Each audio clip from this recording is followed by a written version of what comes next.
अभी ब्रह्मचारी भैया धीरज जी कह रहे थे कि हमने पहली बार देखा किसी सोसाइटी का नाम गुरु शिष्य आयतन। मैं एक बात आप लोगों से कहना चाहता हूँ, ये वास्तव में संत निवास का यहाँ पर शिलान्यास किया था। तब मैंने एक बात कही थी कि पहले लोग बस्ती बसा लेते हैं, मंदिर बना लेते हैं, फिर संत निवास की सोचते हैं। पर चिंचवड़ वाले थोड़े 4 कदम आगे हैं। इन्होंने सोसाइटी बाद में बसाई है, पहले गुरुओं की रुकने की व्यवस्था की है। ये बहुत बड़ी बात है। पहले हम गुरु शिष्य आयतन का शिलान्यास करेंगे, संत निवास का शिलान्यास करेंगे, बाद में फिर फ्लैट की बात करेंगे। याद रखना, जो गुरु शिष्य आयतन में आकर के फ्लैट लेता है उसका जीवन धन्य हो जाएगा, क्योंकि इसका नाम ही अपने आप में पवित्र है, ऊर्जा से भरा हुआ है।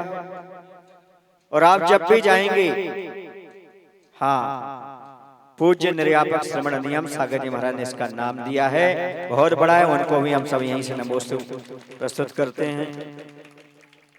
जब भी आप फ्लैट में आएंगे तो कोई पूछेगा कहाँ जा रहे हो, तो क्या बोलेंगे आप? गुरु शिष्य आयतन जा रहे हैं। मतलब गुरु का नाम लेने पड़ेंगे ही। जो भी इस फ्लैट में आएगा, आपके पास आएगा, पहले गुरु और शिष्य का नाम लेगा, फिर आपके यहाँ प्रवेश करेगा। और गुरु का नाम लेकर के जो काम करते हैं वो जीवन में कभी असफल नहीं होते, याद रखना। गुरु का नाम बहुत बड़ा होता है। गुरु के जहाँ चरण पठे वो तीर्थ धाम बन जाते हैं। गुरु के आशीर्वाद से सारे काम सफल हो जाते हैं। गुरुवर की महिमा कहाँ तक कहूँ बंधो, गुरुवर के मंत्र देने से इंसान तो क्या, पाषाण भी भगवान बन जाता है।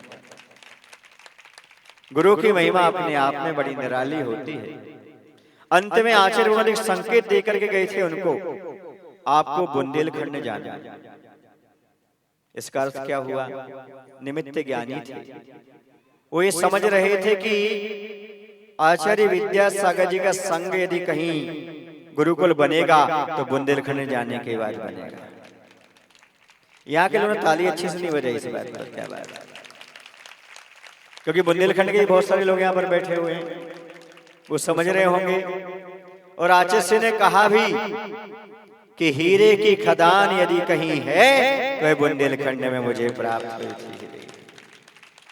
इसलिए उन्होंने बुंदेलखंड को छोड़ा नहीं, हमेशा वह बुंदेलखंड में हीरों को तराशते रहे, तराशते रहे, तराशते रहे। मैं एक बात अवश्य कहूंगा कि आचार्य ज्ञान सागर जी महाराज वो सरोवर थे जिसमें गुरु विद्यासागर जैसे कमल खिले। लेकिन याद रखो, सरोवर सरोवर होते हैं, उसकी शोभा कमल से होती है। आचार्य भगवत ज्ञान सागर जी महान थे, हैं, रहेंगे, लेकिन मैं कहता हूं वो सरोवर थे। सरोवर की शोभा बढ़ाने वाले आचार्य विद्यासागर जी महाराज भी। दशरथ जी को कोई नहीं जानता, लेकिन दशरथ जी को जानते क्यों हैं हम? उनके पुत्र रामचंद्र जी के कारण जानते हैं। समझ रहे ना? अपने पिता के नाम से सब जाने जाते हैं, लेकिन दशरथ जी अपने पुत्र के नाम से जाने जाते हैं। वैसे आचार्य ज्ञान सागर जी को हम सब नहीं जान पाते, हम जान पा रहे हैं तो उनके शिष्य गुरु विद्यासागर जी के माध्यम से जान पा रहे हैं। ये बहुत बड़ा सौभाग्य होता है। जैसे मैं आपसे कहता हूं, पिता की संपत्ति पर, दौलत पर गर्व किया तो क्या किया? अरे तुम्हारी दौलत पर पिता गर्व करें तो बहुत बड़ी बात है। ऐसे आचार्य ज्ञान सागर जी महाराज ने गर्व से कहा था, चतुर्थकालीन चर्या कहीं देखने को मिल रही है तो मुनि विद्यासागर जी में, और हम सभी ने अपनी आंखों से साक्षात देखा, जाना। आचार्य भगवत हमेशा ख्याति लाभ पूजा से ऊपर उठ करके अपनी आत्म साधना में लीन रही, बहुत बड़ी बात है। याद रखो, जो सिद्ध बनने के लिए साधना करता है वो प्रसिद्ध भी हो जाता है और एक दिन सिद्ध भी बन जाता है। जो प्रसिद्ध होने के लिए साधना करता है वो प्रसिद्ध भी नहीं हो पाता और सिद्ध भी नहीं हो पाता। लेकिन आज वर्तमान में जितने भी अन्य लोग हैं वो यही कहते हैं आचार्य भगवत एक सिद्ध पुरुष थे। और आपने भी देखा उनकी वचन सिद्धि थी, जो कुछ कह देते थे वो हो जाता था। इसलिए मैं कहता हूं कि सामान्य लोग सत्य बोलते थे और सत्य बोलते हैं, पर आचार्य भगवंत महान हैं, वो जो बोलते थे वो सत्य हो जाता था। सत्य बोलना अलग है और जो बोल दे वो सत्य हो जाए, ये बात अलग है। ये कोई सिद्ध पुरुष के ही बस की बात है कि जो बोल दिया जाए वो सिद्ध हो जाए। आचार्य भगवंत हम लोगों को संकेत भी देते थे, संसार के इस ख्याति लाभ पूजा से बचते हुए आत्म कल्याण की कामना करना। एक बार की बात है, 2-3 मुनिराज आचार्य भगवंत ने उनको आज्ञा दी बिहार के लिए आपको धर्म प्रभावना के लिए यहाँ पर जाना है। अच्छे सुनना जरा इस बात को। और आचार्य भगवंत ने उनको प्रभावना के लिए भेजा, तो उन्होंने आचार्य की परिक्रमा लगाई बिहार के पहले, और परिक्रमा लगा कर बैठे हो रहे थे। आचार्य में सूत्र दीजिए कुछ। तो आचार्य ने कहा बाहर जा रहे हो, और एक ही संकेत कहा हवा से बचना। किससे बचना? अब हवा के 2 मायने होते हैं, बाहरी हवा भी होती है और ख्याति लाभ पूजा की भी हवा होती है। क्योंकि हवा का वो विलोम कर दो तो बाह बाह, माने बाहर की हवा से बचोगे तो शरीर स्वस्थ रहेगा, और बाह्य बाह्य से बचोगे तो आत्मा स्वस्थ रहेगी। आचार्य भगवंत ने इस प्रकार का संकेत दिया। अब मैं अपना संस्मरण सुना रहा हूं। बीना बारे क्षेत्र में थे उस समय 2005 19 नवंबर का दिन था। आचार्य भगवंत ने मुझे और पूज्य पुष्पदंत सागर जी को संकेत किया, आपका स्वास्थ्य ठीक नहीं है, आप लोगों को इस तरफ विहार करना है। मैंने कहा आचार्य जी हम लोग क्या करेंगे बाहर?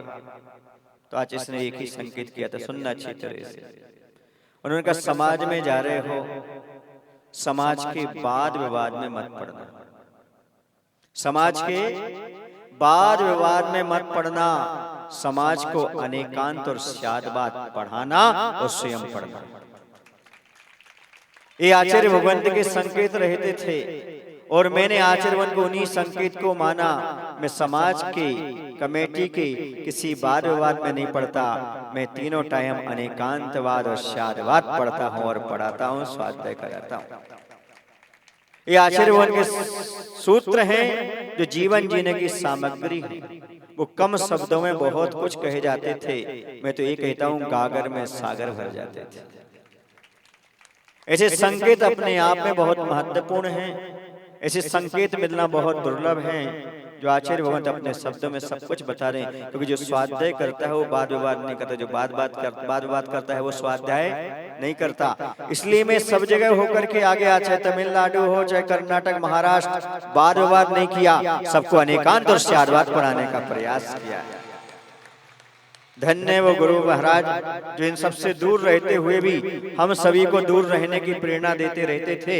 इसलिए मैं कहता हूं अंदर बाहर दोनों से जो बने पूर्ण दिगंबर हैं, अंदर बाहर दोनों से जो पूर्ण बने दिगंबर हैं, गुरु हमारे भगवान हैं और यही हमारी मंजिल है। गुरु हमारे मंदिर हैं और यही हमारी मंजिल है। धरती जिनका बिछोना, ओढ़ना जिनका अंबर है। धरती जिनका बिछोना, ओढ़ना जिनका अंबर है। गुरु हमारे तीर्थ हैं और यही हमारे मंदिर हैं। गुरु हमारे तीर्थ हैं और यही हमारे मंदिर हैं। हमारे गुरु भगवान का ऐसा व्यक्तित्व